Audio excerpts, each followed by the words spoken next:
Welcome, Dr. Kelly Olson, the coaching session. How are you doing today? I'm well, Michael. How are you doing?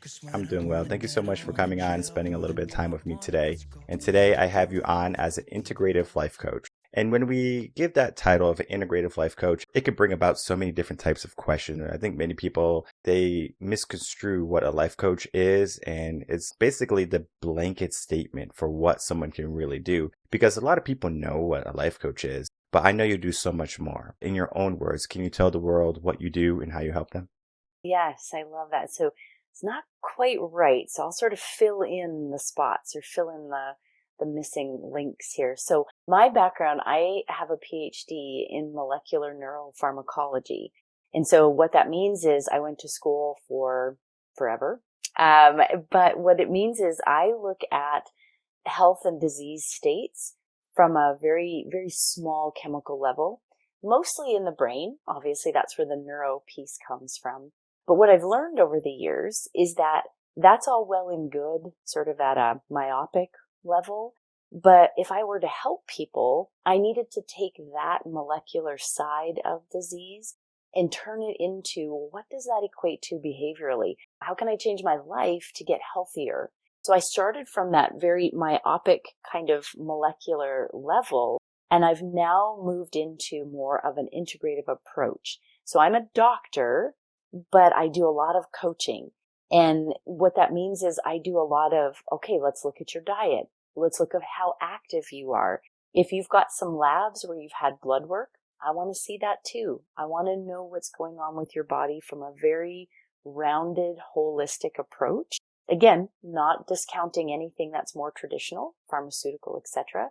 But I want to add to that, and I want to make this from a lifestyle perspective. So that's where that lifestyle coaching really comes in. But to your point, it's so much more than that. Well, what got you on that path rather than just being a typical medical doctor? Interesting enough, I wanted to be behind the scenes. And today I do a lot of keynote speaking. So the last thing I do is behind the scenes. But I love research. And so putting puzzle pieces together was something that I really enjoyed. And as I walked down the MD pathway, I realized I wouldn't get that time with my patients. And so as a researcher from the PhD side of things, I had that time. So I used that and to my advantage. And I thought, instead of going down the MD path, I can still do medicine, but I can have more time with my patients and clients. So that was really the impetus for that. I love puzzles. I love putting them together. I love figuring them out. And I wanted more time with my patients. Okay, yeah, that's a very good point. When it comes to like a job, right? So for me, I do a lot of mindset work.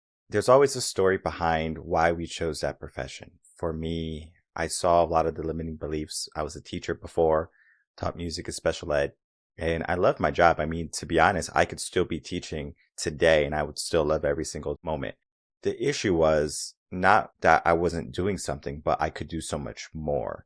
I saw the limiting beliefs being created. I saw the kids being unprepared for the real world. So when they graduate high school and they go off to the real world, or if they go off to college, they are not equipped mentally, let alone physically, most likely, to handle all of the world that's going to be hitting them. Because typically when you're 18, you're in a different bracket. You're no longer a juvenile. Now you're going to be tried as an adult. And we have that mindset that, oh, we know everything because of our ego, because of our childhood development. We built our identity, and that is what we think who we are. And I find it very interesting that we can help people get into a better mindset sooner rather than later and try to mitigate some of that trial and error. Because if you can talk to yourself when you were 20 years old, I'm sure you would give yourself some great advice. You would say, okay, I know what you're thinking. Instead of doing that, you should do this. And you're going to be in such a better place. And that's what I do with a lot of people. And then sometimes, of course, they have already went through that trial and error, that trauma,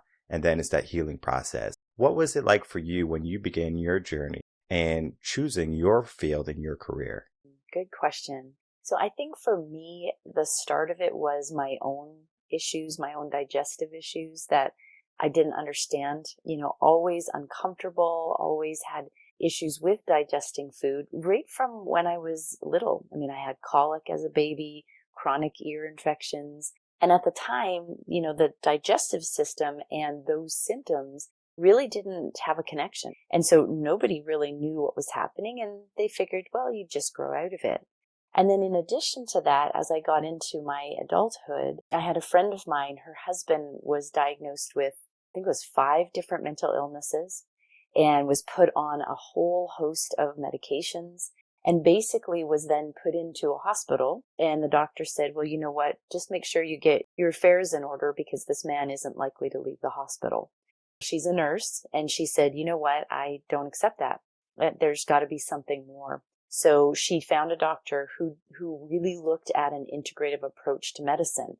So the traditional medicine, like the pharmaceuticals, etc., but also looked at lifestyle. And they started using supplements from a company in a little town in Wisconsin that were producing these supplements and also these tests to look at neurotransmitters, hormones, etc. And she brought her husband down to, and it was in Florida, down to this doctor. It was a hard road to get down there. He didn't want to go, all of these things, of course. Fast forward a couple years after seeing that doctor, he started to get better.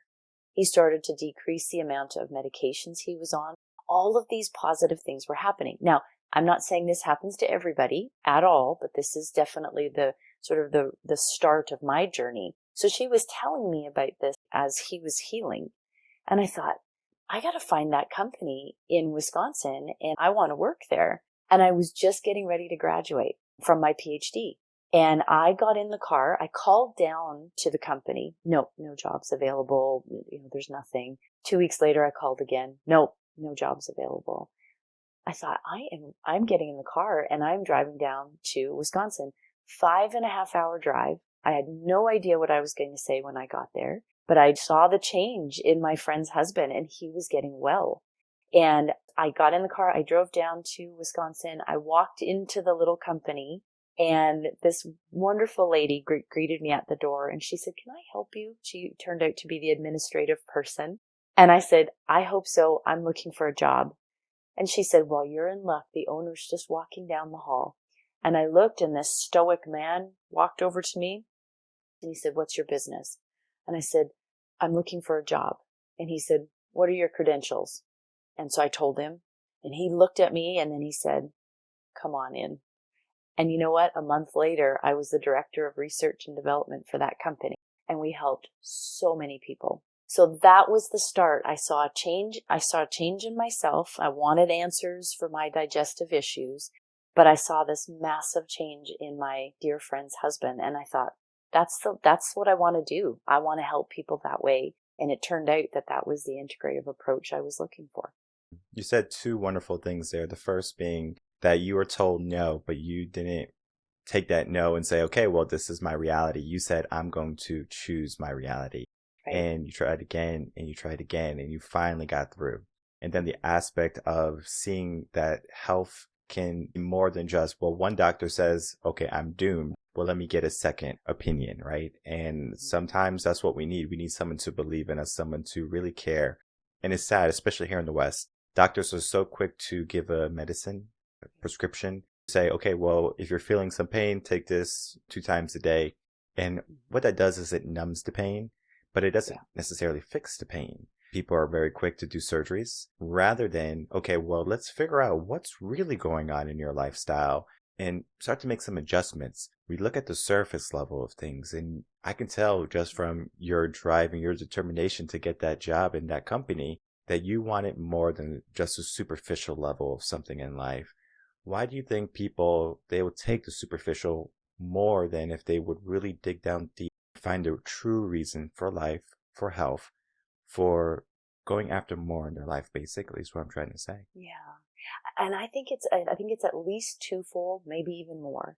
One is maybe some fear, maybe, okay, well, that's my fate. Okay, I'll just do it. Instead of really digging in and getting deeper, I think there's an element of fear there. And it's a healthy fear, things that we don't know. What's unhealthy about it is kicking down that door and figuring out, doing it with courage, as the saying goes. We all are scared to do things, but you still do it.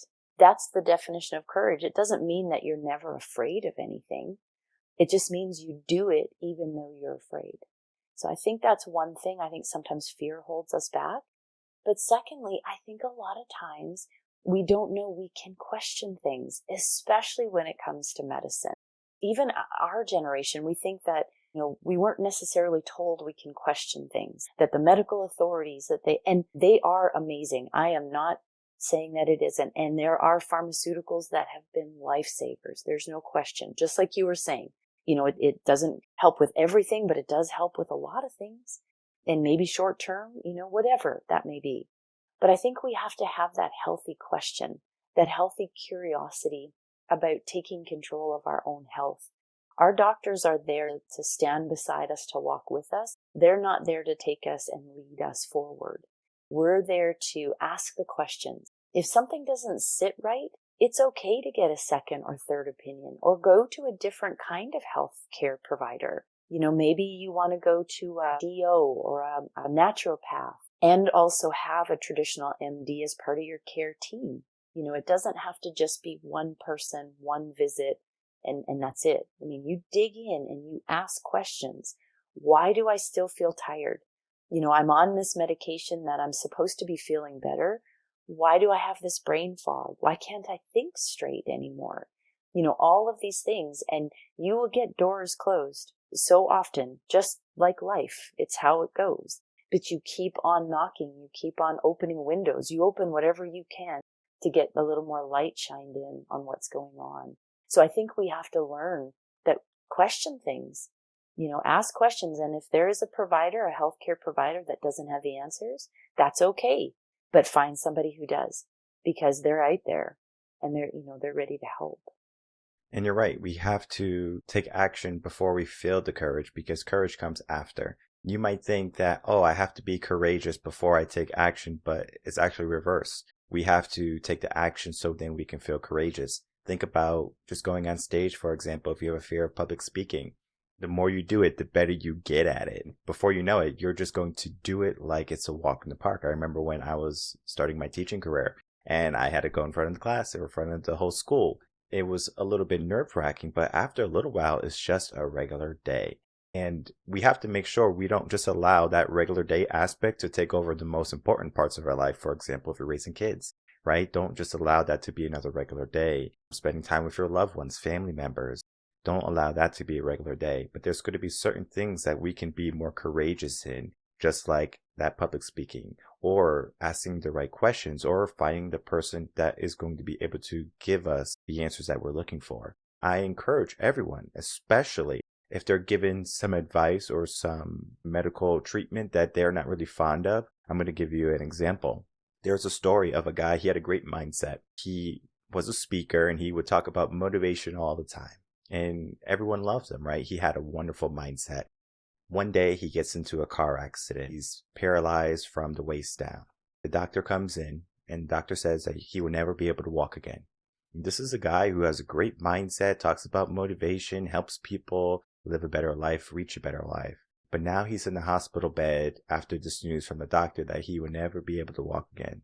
And so now he's distraught, right? Depression kicks in. Some time goes on. His father comes to visit him. And his father says, I don't even recognize this man in front of me. You're not my son. My son is more positive. He's more optimistic. And if he was given advice from a doctor saying that he wouldn't be able to walk again, he would find a way to walk again because that's the type of mindset he had. So the father basically struck that match, I guess you could say, or like lit that flame inside of him to say, you're right, Dad. So he started that journey. He said, I'm going to be able to walk again. And he did. Long story short, he was able to do it because of the power of the mindset. And sometimes the doctor can say, you're not going to be able to walk again. And we look at their status as a medical doctor and we say, you're right, doctor, right?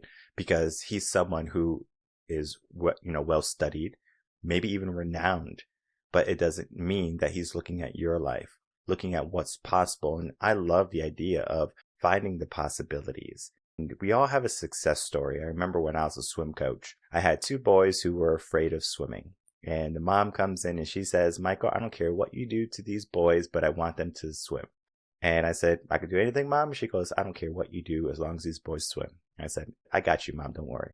Long story short, the boys are going to be able to swim, but she went to this swim school and that swim school. The same thing if we just put it in the realm of I went to this doctor and to that doctor, finally found the person who saw the potential in the person, who saw the issues in the person and started to fix them. What is your greatest success story with a client or with someone that you were helping heal, understand their health better, and then, of course, treatment? Wow, great question. Right now, the one that comes to mind was another provider. So he's a nurse as well as a chiropractor. And his son, this is, again, another mental illness. And sometimes that term gets overused, but somebody who was hallucinating, hearing voices, really bad way. And the dad, the nurse, the DC chiropractor, had done everything. He had gone to so many traditional doctors. And again, no offense to these traditional doctors, but they were putting him on these antipsychotics and antidepressant medications, and a lot of them were interacting, so it just wasn't a very good scene. And he came upon our testing, our supplements, and was asking some questions. And as the director, I was front facing with our customers. So I would get on the phone, I would speak to them, I would walk through the labs, whatever it took. And one day he had called and he said, so I've got this patient for you. I'm really trying to understand what's going on. These are the labs. These are his neurotransmitters, all of this stuff. What can you make of it? And I said, well, there's a lot of, discrepancies here. There's a lot of neurotransmitters that need to be much, much more supported, all of this stuff. And I said, this patient is in a pretty bad way, isn't it? And he said, yeah. And he said, he's my son. And I thought, oh boy, this is going to be even harder to get through, because now we've got a provider, a clinician who knows all of this, integrative medicine stuff, but he's also a dad. And that makes it even more, you don't have that 1 degree of separation anymore. And so we worked and months went by. Oftentimes these things do not remedy in a session. They don't, and you know this just with mindset stuff as well. It does not remedy in a session many times. So it took months, and finally a year had went by, and we had got that boy to a point where he was on one medication. He still had to be on that to remain in a place where he felt comfortable. But he ended up being accepted into college. He got a college degree. He also started his own business. And to this day, not a voice, not a hallucination, nothing.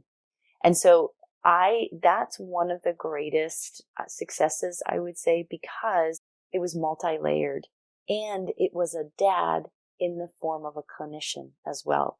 And so there were a lot of layers that we had to get through just with the dad in order to make sure that his son was taken care of. And then just recently, I started working with a lady who has an autoimmune disorder and a lot of skin issues and different things. And I don't think it's anything to do with me. I just, gave some advice and different things, but she listened. And that's the thing. She listened, and she was a willing participant in getting her health back on track. The skin manifestations, the rashes, the whatever's gone. And so, and again, it's a process. It takes time, but as a willing participant, as somebody who says, look, I'm going to try this. I'm going to talk to other providers. I'm going to bring in all of these, healings that can, that will work with my particular patient or my son or whatever. They're willing to take that journey with me. That's when I know I'm going to make a difference. And so those are just sort of two smaller successes. The one with the mental illness, boy, I just am so proud of him for getting his college degree. He's just a wonderful young man. You see that they have to be willing participants, and they have to ask those good questions. And so those I would say would be two of my oldest and most recent successes. I was just recently reading a book. It's from Napoleon Hill. I forget which book it is. He has many books. I think it was about success or something like that, or about the mind. One of the chapters was talking about there was a woman who said that she had cancer in her left breast, and she didn't have cancer in her left breast, but she kept telling herself she had cancer in her left breast, and eventually she did have cancer in her left breast. So the power of thought. There's another example in the story of a person who thought they had a tumor. And so when they would do the x-rays and check her out, she had a tumor. But when they went to operate on her, there was no tumor there because she was no longer conscious of it. It just disappeared. So the mind is so powerful. And I think we forget just how powerful the mind is. So when you had that father and that son, they came in, they trusted you. They put their belief in you. And they probably had to have some level of belief that they can get better, that they can fix this. Because if they didn't have it, then it wouldn't happen. How do you build that trust in client-doctor relationship? Because how I do it might be a little bit different. I typically just start very slow and we build up. What is your process? It's the same. I would say it's a slow process. Like you said, with the mind, it's the same thing with overall health as well. And especially if you've got a file that thick, you've been to hundreds of doctors, or you've been to, over the years, right? A lot of things build up. And then the last thing, they come to you, they still got one more in them. They come to you basically saying, look, I've tried everything. So here I am. What are you going to do? Well, you have got to handle that very, very tenderly. But at the same time, and you know this as well, you still have to hold folks accountable. And so for how I do it is I start to open it up, make a safe space so that they know that they can share as they feel necessary, their medical, history with me, their struggles. And it can take 2, 3, 4 sessions sometimes with them before they really relax into the fact that I'm not going anywhere, that I genuinely want to hear what's going on, and I genuinely want to put the pieces together. I was working with a clinician, she's a psychologist, and she said, you know what, Kelly, my job is not to keep clients forever. She said, I want to help them get well and get on with life. And if they have to come back, I'll welcome them with open arms. And I thought to myself, that's something that builds that trust too. It's not a money thing. It's not I want to keep you for forever. It's, look, I'm here to walk with you to get you well. And then if you come back for maintenance, or if something else happens where you want to come back and get more help, I'm here. So it does take time. You're absolutely right. And it's providing that safe place where they feel they can be vulnerable with you. It's like any other relationship. You have to build that area of vulnerability up so you both can participate. Because I do too. I'll share some of my, struggles. It's not the focus, but I'm human too. And so I like to build that. But you're absolutely right. It takes time. It does. You want them to be comfortable with you.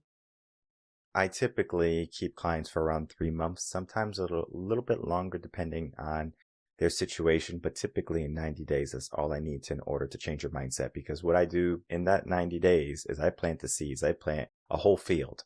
And Yes. it might take some time to sprout. It might take some time for them to finally realize, like, oh, wait, this is it, right? Because we handle most of the issues.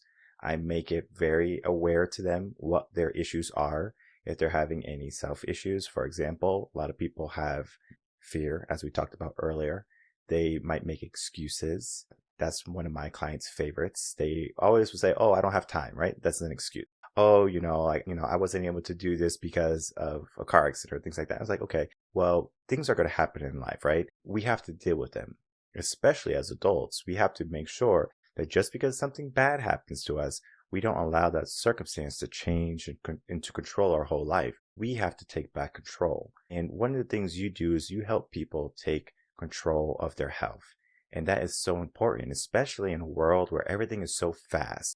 Give me some fast food. Give me something quick that I can pop in the microwave. Because at this point, I'm just looking for substance. I just want to feel full. Doesn't matter how I get it. I need my coffee with my sugar. I need my sodas with my dinner. And I need my desserts after every single meal. Because if I don't have it, I don't feel fulfilled or I don't feel happy. We give ourselves this idea that we need all this extra stuff in our life to maybe have good health, but we don't do the healthy things like working out, watching our diet and nutrition. And it's not until something is broken where they say, well, I think I need to go see a doctor. I have high blood pressure. Or my heart's going a little bit too fast. Or now I have diabetes. I mean, it could be a whole range of health problems, but they got themselves there, right? Sometimes it can be genetics, but oftentimes it's going to be self-inflicted, right? They are giving that disease to themselves. As I said earlier, the woman who said she had cancer in her left breast, she gave that to herself. And if we don't have good habits, good lifestyle, then we're going to give us the same type of aspect in our health, right? We're not going to be fit. We're going to have heart problems. We're going to have high blood pressure. I mean, you name it, we go down that list. What would you say to someone who might be going down the path of not taking care of their body, not taking care of their life, but to get back on track and to focus on their health, to being the number one priority that they should be looking at? That's so well said. I think a couple things. Because I do a lot of keynote speaking, I've learned really quickly how to read my audience. And I do that with my clients and patients as well. Some folks need more softness because all they've heard is you must, you must, you must. And they've never heard, it's okay. It's okay to fall once in a while. You just got to get back up again. And then there are other people that have to be held accountable. I've heard so many times, I've got to lose these 10 pounds. I'm so fat. And I have stopped them and I've said, look, we are changing the way you speak about yourself. I've had enough. I've had enough. And it's the same thing with this, what you talk about with mindset. Absolutely the same thing. You start saying that you're fat, you're fat, you're fat. I'm unhealthy. I'm unhealthy. I'll never get fit. I'll never get fit. And you won't, because you'll be stuck in that rut. Instead of being on the path, you'll be in the ditch. A really good friend of mine wrote a book about that, and she's a psychologist as well. There's 2 miles of ditch for every mile of a path. You decide where you're going to be. It's very easy to fall off and start bumbling around in the ditch, but getting back on the road on that path is the ultimate, and that's what you want. And so there are times for people, I'll work on how they even speak about themselves. We won't even talk about going out for a walk or how to change their diet or, how to get better sleep at night. We won't even go that far. I want to change the way they speak about themselves, because you're absolutely right, Michael, when you say, you get into that path, well, then that's what you become. And it's not frou-frou. There's another clinician, her name is Dr. Carolyn Leaf, like the tree, on the trees. She's amazing for mindset coaching as well. And she speaks very much about that. All her research is in what we say about ourselves, or a good portion of her research. And it doesn't mean, I'm the Queen of England, or I'm this, or I'm that, but it's, I'm, wonderfully and fearfully made, or I'm going to succeed at this, or I'm working hard and I'm going to achieve this. Things that that this is within your realm. That's how you have to start speaking about yourself.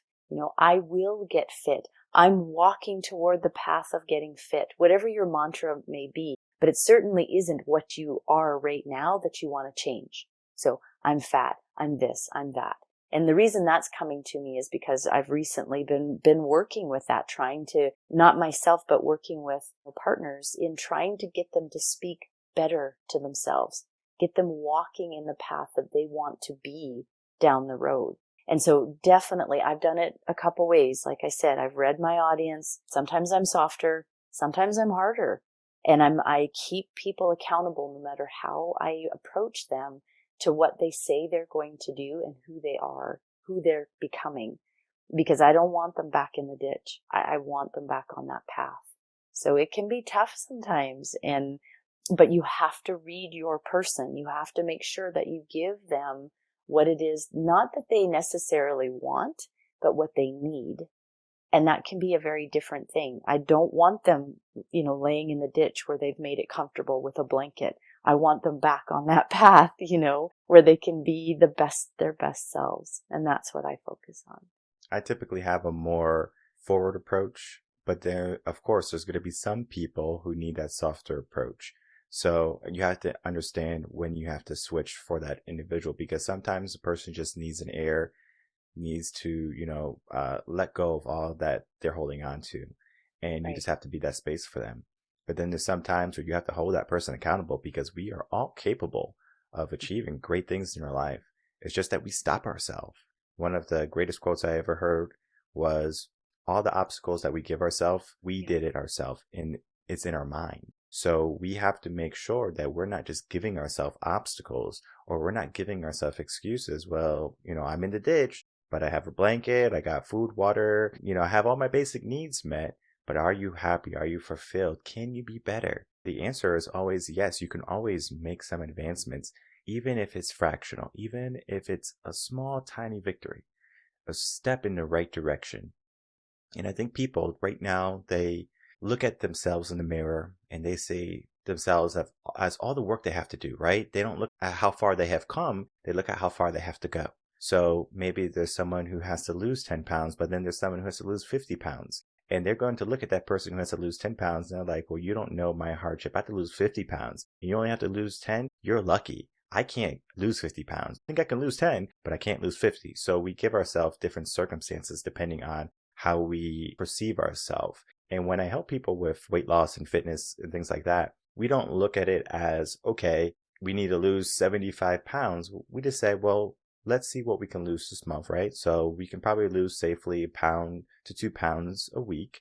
And that's going to be good, right? That's where we are. Now, if we lose 3 pounds that month, did we fail? No, we didn't, right? We lost 3 pounds. We look at that small victory. We look at what we have accomplished, and then we just keep moving. Maybe the next month we lose 4. Build that confidence. And it's so important that we do that in the beginning stages because they see that growth. They see that something is changing in their life.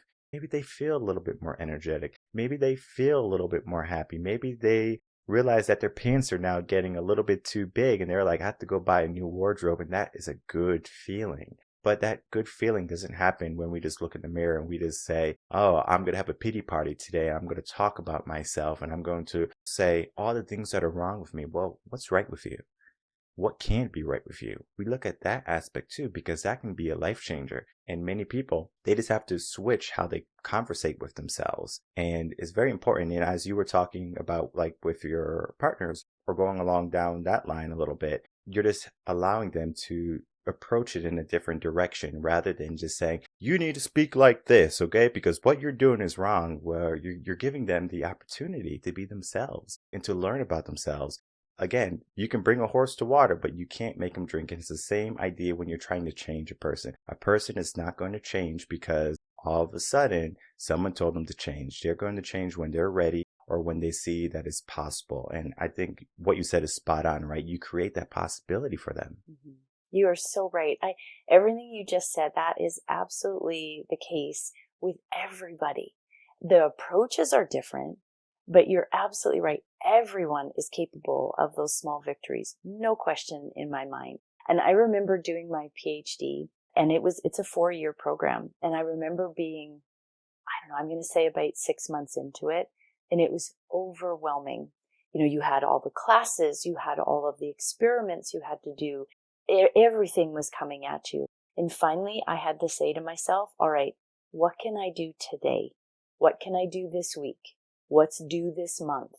And I looked at it incrementally like that because you are absolutely right. When you look at it like a big picture, those 50 pounds, 75 pounds, whatever, that you have to get rid of for your own health's sake and for your family, but for you first, you're absolutely right. You will look at that like climbing Everest. But if you look at it, all right, well, let's get up 500 feet or 1,000 feet up that mountain. I can do that. And you figure out a plan to get there. All right, well, what's the next 500 feet or what's the next 1,000? And looking at things, not just health, but to your point, I mean, it's everything. You look at things in life and let's face it, there's a lot of overwhelming things. You turn on the news and you're overwhelmed in less than 20 seconds. So what if you looked at it in incremental steps from the tiniest, the small victories like you're talking about, all the way to what you can accomplish this week, let's say, and then you start to build on that. You're right in what you're saying. You have those small victories. All of a sudden now you've got a little more courage. You got a little more drive to head up that mountain, and it's the human psyche. We're all under that same umbrella. It's a little bit of tweaking, a little different for each of us to really respond. So I like what you said. That was really good. And it's important too, when we think about the aspect of a doctor, a mentor, a coach, someone who's going to be there to help us to facilitate our growth and our betterment, because someone like you is going to be able to see blind spots that the person might not see. And it's important that we understand that too, because I might be a doctor and I might say, well, I know all about health and fitness and I'm doing all this stuff for my body, but I still have all these issues.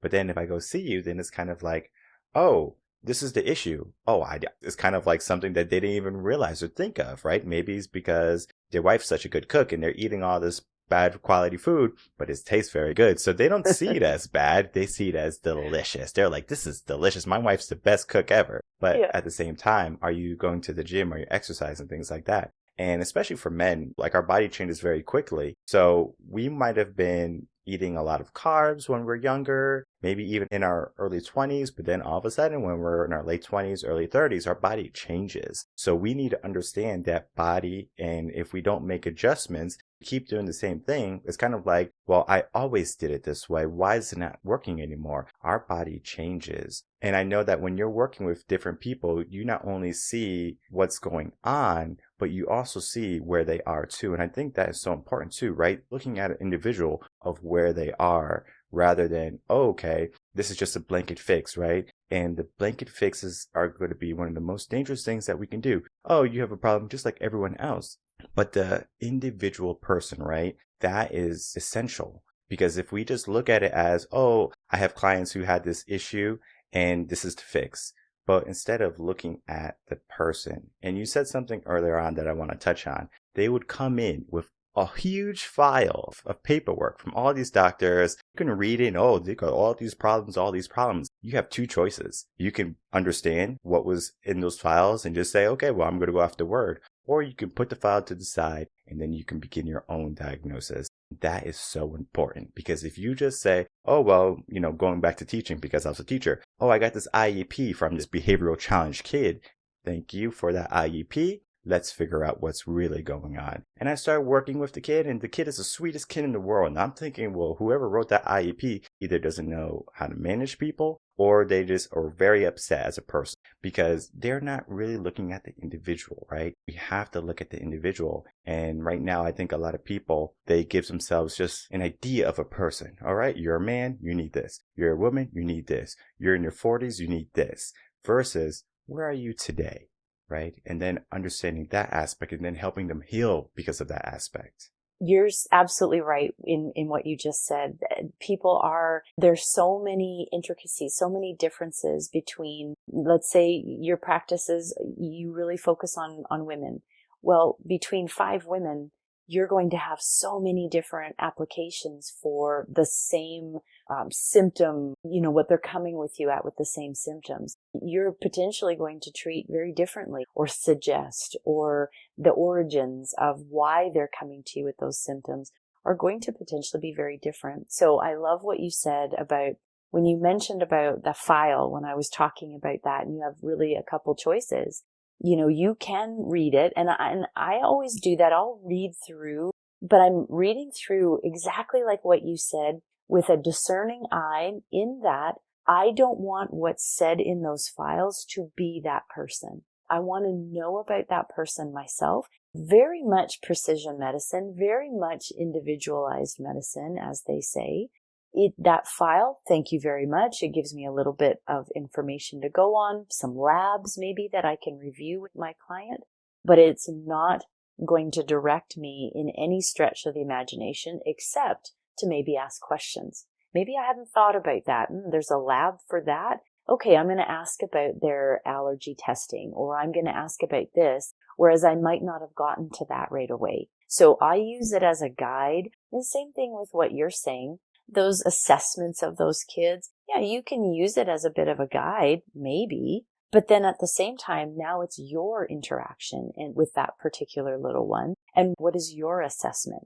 So it becomes very much an individualized relationship that you're building, kind of like what we were talking about before. How do you establish those relationships? Well, it's the same thing. Even when you have all of that data coming at you, that person is still individual, still unique to you in that moment in time. And I think it's really important that we focus on that. And you hear this often. I'm sure you've heard it many times, precision medicine or individualized medicine. And people think, well, what in the world is that? It's exactly with what you just said. Just because everybody, comes to you with all of these symptoms that are in the same bucket does not mean they'll respond to treatment or changes in lifestyle, changes in mindset the same. And so we have to be very mindful of that, speaking of the mind, to make sure that we can apply those various suggestions to the very specific person that's in front of us. Yeah, I am not a fan of cookie cutter approaches. So, for example, I know a lot of coaches, they do programs, online programs. So, this 9-week program, you're going to be exactly where you are. And I just think in my head, I'm like, how in the world are they going to be where they are? It's like you don't even know where they are. Right. One of the most important things I do and I help people understand is that we figure out where you are and we figure out where you want to be, and then we facilitate how to get there the best possible way. Right. That's the best way to mindset and the best way to growth and the best way for you to see achievement. Because if you just say, well, if I read this book, it's going to make me successful, not true, right? Because a book that changed my life might not be a book that will ever change your life because your knowledge set is different. You have been building up slowly knowledge. And it finally is the tipping point, right? So sometimes we can have a lot of trauma in our life and something sets us off, right? Let's say you're in a relationship, right? And let's say your partner is just leaving clothes all around the house, right? You're like, pick up your clothes, pick up your clothes, pick up your clothes, right? And then they're like, okay, right? Then there's one day where they forgot to close the fridge and you just lose it. You're just like, all right, I'm very upset, right? It was the tipping point. It's not that they left the fridge open. It's just that everything else was the building point. So when you read one book and you read 2 books and you read a bunch of books, there's going to be a book that's a tipping point that says, I finally got it. And this conversation that you and I had today is the building blocks to health, is to betterment, because they get to understand little by little, just from conversation, that, okay, now I learned something about myself. I was one of those people that looked in the mirror and I saw how much I have left versus how far I've come, or I see all the work that I have to do. And then I say, that's a lot of energy. I don't want to do all that work. So there can be something that you take away from this, right? So we look at the little nuggets that we give you in every single episode here in Coaching a Session, because we don't have a script when we talk. It's all off the cuff. We're just having a regular conversation, and it's a mindset conversation because we see the potential in people. And I know the people that you work with, you see the potential in them. So if they come to you with an ailment, you see that they can get better. And I think that's so important for a medical doctor or for a health professional, because you can see that they can get better rather than, oh, well, it's the big C, there's nothing we can do, right? You can take some chemo, things like that, the blanket stuff, right? Let's try something else, right? Let's figure out what we can do. And that can lead to some of the most amazing turnouts in a person's life. And I love how you package that, because, and I can well appreciate that that's what you do with your clients as well. And you mentioned it. You show them that they can do this. You believe in them, knowing that they can, make this change and strive for this or achieve that. And it's the same thing on the health side of things as well, because the brain and health, they can't be separated. People oftentimes will look at health like, well, that's your immune system. And that's separate from how you think. And that's separate then from how you digest your food. It is all one and the same. So how you packaged it, that makes perfect sense in understanding how a person can optimally, function, live optimally. I think one of the nuggets that I definitely want to make sure that your listeners know, or maybe hold on to, is to be curious, is to ask questions. If somebody says no, or if somebody says, I don't know, or you kind of get an answer like that kind of puts you back on your heels, ask somebody else. There's always going to be somebody that you can, that you can find out information from. So I always say, stay curious about things. Ask as many questions as you want, as you feel comfortable with, and find people that will be able to provide those answers. My dad, I remember when I was in university, he sent me a picture. It's a picture of a herring, like a blue herring, and it's got a frog in its mouth. So all you see are the frog's legs coming out of this blue. It's a cartoon, but the frog, one of his arms is around the herring's throat, and it says, never give up. So that frog is about to be dinner, but he's like, nope, I'm not going down there. Never give up on this. And I know you can get tired and frustrated and scared and all the rest of it, but coupled with never giving up, and always asking questions until you can get to a place where you're feeling healthy. And that could be, to me, those are the two nuggets that I want to leave with you and your listeners, is just never give up and always ask questions. There are answers. We just got to find them. We did hint at it early on. Ask questions, right? Be curious. And it might have been one of those things that people just kind of overlooked. But the fact that you made it very aware to people, now they're going to look back, or maybe even go back to the beginning of the episode, listen to it and says, oh yeah, she did say that, right? Because it's such an important aspect to our growth, right? Ask questions, to be daring, to not simply just accept what happens or what someone says, because someone can say something very negative. And just because it's negative for them doesn't mean it has to be negative for you. You get to decide what is your life. So if you're not happy with something, if you want to make some changes, if you want to get into a healthy lifestyle, then you can make that choice. That's your choice. It's not for someone else to make, whether they be a parent, a spouse, sibling, or even a doctor. You get to choose that. Before we leave, Kelly, can you please share with us any last words, and then please tell the audience where they can find you? Absolutely. Absolutely. I love what you just said as well about you get to choose. You've probably heard this 1,000 ways from Sunday, but this is not a dress rehearsal. We get one go round. And this is, and again, it's our life. We're told that for a reason. It belongs to us. And if somebody tells you no and you needed a yes, then you go somewhere else and you find that yes. You work at it. And like I said, never give up. So I love that. But the last sort of parting words is thank you, Michael, for this and what you're doing. I absolutely love this platform. I love the fact that you are reaching people with a different, it's just different. It's a different way of looking at life. And like I said, we got one of them. That's it. So let's make the best of it, right? Your listeners can find me on, I have a website, drkellyolson.com, OLSON.com. You can find me on Twitter and Pinterest and all things Dr. Kelly Olson. And I have an Instagram page too that I absolutely love, 2 of them. I've got my Dr. Kelly Olson page, and it's brain gut related. So it's really looking at sort of how that functions in your body, how stress can affect digestion, how sleep can affect things. So it's all very much that. And then at Why Gray Matters, it's things like, why do I get a headache when I drink red wine? Or what's a colonoscopy? Or what's a colonic? So there's all kind of really interesting kind of medical things that maybe you didn't think to ask, So I have those 2 different Instagram pages and would love, love, love to interact with your listeners. So thank you for that. Perfect. And I will put all of your links in the description box below so people can easily find you. I encourage everyone to check her out, especially follow her Instagram pages so they can learn about better health, better nutrition, and a better understanding of the mind. Because as you said, life is not a dress rehearsal. We only get one of them. So we have to make the best out of every single day that we have. If something is going wrong in your life, don't wait until it's broken. Take action today to learn how to fix it. I want to thank my guest, Dr. Kelly Olson, for coming on coaching this session. A great conversation. Thank you. Thank you. Thanks.